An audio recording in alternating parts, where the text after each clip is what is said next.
হয়তো পাওয়া হয়নি বলেই এত বেশি ভালোবাসা জন্মেছে।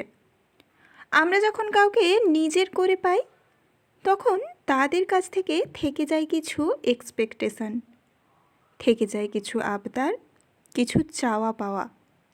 যখনই আমরা সেইগুলো পাই না, যখনই আমরা সেইগুলোর অভাব বোধ করি, তখনই তৈরি হয় দূরত্ব, তখনই তৈরি হয় সময়ের ব্যবধান, তখনই মনে জন্মায় এক রাশ দুঃখ বেদনা।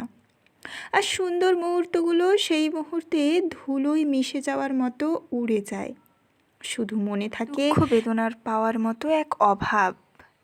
যাদেরকে ছেড়ে এসেছি তাদের কাছে থেকে যায় শুধু কয়েকটা মুহূর্ত, যাদেরকে কাছে পেয়েছি তাদের কাছে আশা করা হয় অনেক কিছু। তাই হয়তো না পাওয়া ভালোবাসাগুলো অত্যন্ত সুন্দর এবং সাজানো গোছানো হয়। সত্যি বলতে, যেই ভালোবাসার মধ্যে সুখ নেই, মানসিক শান্তি নেই, শুধুমাত্র ভালোবাসি এটা বলে দাবি করলেই ভালোবাসা সুন্দর হয় না।